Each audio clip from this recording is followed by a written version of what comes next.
Welcome.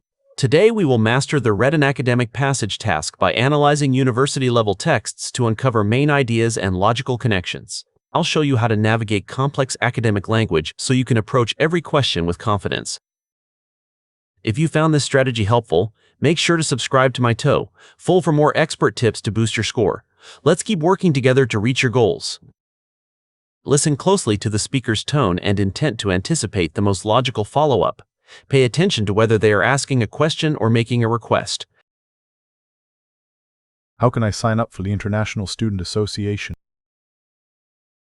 How can I sign up for the International Student Association?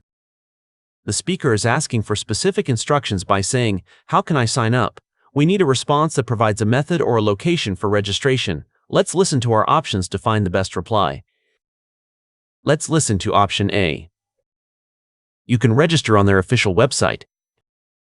This response directly answers the how question from the stimulus. By suggesting you can register on their official website, it provides the exact method requested in How Can I Sign Up? This is the most logical choice. Now, let's hear what option B says. The association was founded 10 years ago. This option provides historical background by stating the association was founded 10 years ago. But this doesn't address the speaker's request for help with the sign-up process. It's a factual distractor. Here is option C. Let's see if it fits. I am not an international student myself. While the speaker mentioned the International Student Association, this response, "I am not an international student," focuses on the listener's personal status rather than providing the requested registration information. This is a topical distractor. Let's evaluate the response in option D. They signed up for the club yesterday.